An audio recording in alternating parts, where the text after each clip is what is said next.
Welcome back, Doll fans. We're going to be talking about the open OTA that we had today. Obviously, I want to preface this.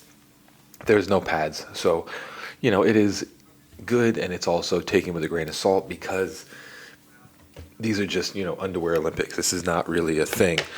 But we could talk about some of the things that came up, and we're going to go into the article written by the Sports Illustrated. It's by Alan Poupard.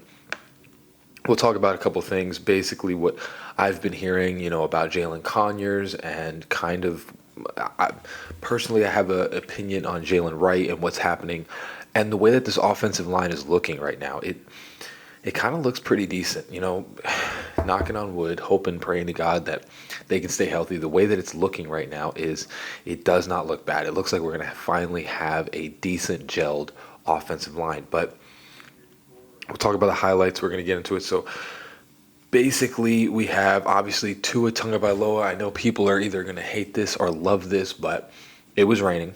It was raining today. And I think Tua was almost perfect, basically perfect when he was throwing the ball today. Pinpoint dimes. Obviously, it's hard to talk about Tua because people will be like, pinpoint dimes, they won't say anything. They'll say he sucks. He misses one pass, and they'll be like, worst quarterback in the league. Listen, we all want him to succeed. We want him to do well because that means that we win, and that's really what I want to see. I just want to see us become a serious team. And if Tua can do that, great. If not, then we'll find somebody else. But Tua looked really good today. Throwing in the rain didn't really affect him at all. We have Zach Wilson with some short completions. I think he got picked off by Ifanu. Hold on, let's pronounce his name right. Ifanu Melifonwu. Yeah. Pick Zach and Wilson off. And Channing Tindall's running around. I don't think Channing Tindall's going to be much of anything. He's just really fast. He looks good in OTAs, but then when we get pads on, he looks confused. Ollie Gordon did a really nice cut, and he had a really nice run that looked really good. Jaylen Wright also had a really nice run that, if it was real, would have went for a lot of yards. And then, Zach Wilson was throwing to Jalen Conyers. I don't know. I feel like if that's the backup quarterback, if he's getting the ball from Zach Wilson, he's already in the second team reps. I don't know if that's actually the case because they can't show what unit was with what and with who. But if Zach Wilson is throwing the ball to Jalen Conyers, that's kind of something, no? Either Zach Wilson is second team, Jalen Conyers is second team, or maybe, Quinn Ewers is, doing something. There's something there. I think Jalen Conyers is going to definitely be a much better developmental tight end than Tanner Conner. I think just Tanner Conner at this point is just going to be, it is what it is. And then Zach Wilson looked pretty decent. Quinn Ewers attempted a couple passes. He looked honestly, at the end of the day, it's like, this is Tua's team. I know we're going to go through this whole off season.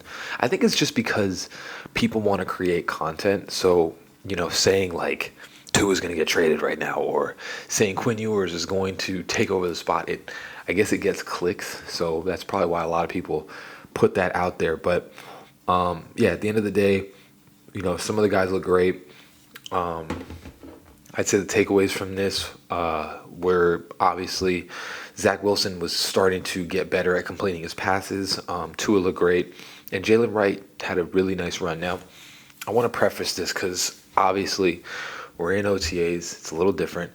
But here's the thing. Devon achane and Jaylen Wright, I think people are underlyingly sleeping on Jaylen Wright a little bit. I think when it comes to the two running backs, Devon achane cannot run up the middle. And with the physicality that we're bringing, some people are saying that Devon achane is going to be the number one running back. I'm going to be honest with you. I think the way that we're kind of transitioning, I think it's more a Jaylen Wright style of team than Devon achane because they're going to try and do much more power runs and, in between the guard and the tackle runs and stuff like that, ISOs. That's much more of a Jaylen Wright thing than a Devon achane. So, I don't know. I'm starting to kind of, it's a speculation, But I think Jaylen Wright's going to have a lot more snaps this coming year than people expect, because on top of that, you're going to have to pay Devon Achane after this year, most likely. You're going to, if he has a great year, you're going to have to pay him.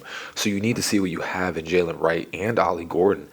I think Jaylen Wright's going to get a lot more of the snaps this coming year. Now, do I think Devon Achane will, take the brunt? Maybe. I think it's going to be much more of passing downs. I think it'll be, it's going to be a 1-2 punch. I'm just going to preface that right now. It's going to be a 1-2 punch. Jaylen Wright definitely fits a lot more than what Devon Achane is. When we were seeing last year, the run game kind of low-key wasn't great, obviously because of the offensive line, but also because no matter how strong Devon Achane is, no matter how strong that the little guy is, he still can't go up, and I say little as he's probably bigger than I am. I'm like 180. He's probably my size. But no matter how strong that he is, you're going up against defensive tackles and linebackers, and they're all pretty much almost twice your size. It's like there's only so much you can do. Whereas with Jaylen Wright, he has probably 30 pounds on Devon Achane. Kind of similar speed. Like they're not, like Devon Achane's faster, but not by a whole bunch. I think Jaylen Wright fits a lot more of what the Dolphins are trying to move into. So we're going to see what happens. But judging by this OTAs, and I keep hearing like Jaylen Wright has a really big run. Jaylen Wright has a really big run over here. I'm telling you right now, I think Jaylen Wright is a sleeper coming into this year. He's going to be someone that you really have to look out for. And of course, Ollie Gordon too. I think, people say Alexander Madison is going to be the dude with the short yardage. I think the difference between Madison and Ollie Gordon is people sleep on Ollie Gordon's hands. And Ollie Gordon is actually a pretty decent pass catcher and route runner for a running back. So we're going to see what happens. But I think the speculation with the OTAs is that obviously right now I can talk about Bradley Chubb. I can talk about that. The next thing I want to talk about is, again, the offensive line. Austin Jackson looks to be 100% healthy. Patrick Paul, it looks like Teron Armstead is going to stay around for Patrick Paul and kind of be like his little mentor coach or something like that, which is probably the best news that any Dolphins fan could have, because a lot of the time you have these rookies that just go out there and they just have to, figure it out.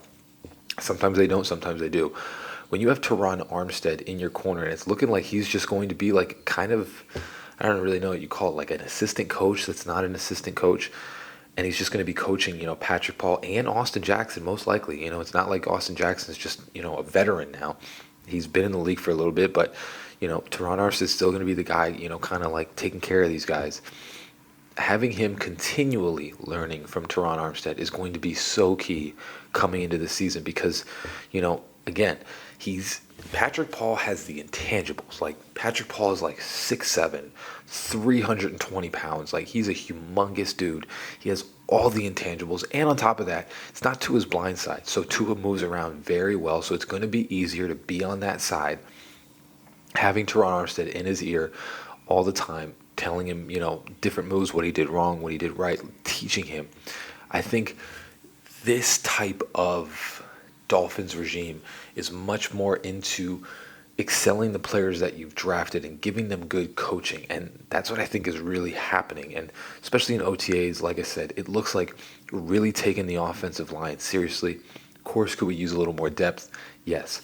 But it's looking like they're really trying to coach up, Jonah Savannah. And here's the thing, Butch Barry, he's done some, he's turned chicken, into chicken salad. Like, he's taken a lot of crap players and made them good. I think Jonah is going to really excel from that because typically the guards that we've had on this team, they play way better because of Butch Barry than other teams. Like, he coaches much better at the offensive line. So I think we have a lot to look forward to. And like I said, takeaways that I can get from this, I think Jaylen Wright's going to get a lot more snaps coming into this season. And I think this offensive line is really slowly coming together. Do we need depth? Yes, they're probably going to do that once they move Jalen Ramsey and, figure out if they're moving Tyreek Hill or not. But the offensive line looks pretty decent. I don't want to say this, but besides Tyreek Hill, the offense looks nice, and depending on what we do with Jonnu Smith, I don't know what's going to happen with Jonnu, but if we start turning into much more of like a two tight end set, ISO running, power runs, all of those things. It's looking nice. Like, I kind of like the way it is, and we'll see what happens. But again, the end of all this, it's just OTAs. They're in basically their underwear. They're not touching each other. They're not tackling each other. So take it with a grain of salt. But that's what it's looking like so far. Hit that like and subscribe if you guys enjoy the video. Fins up, baby. Love you all. Peace.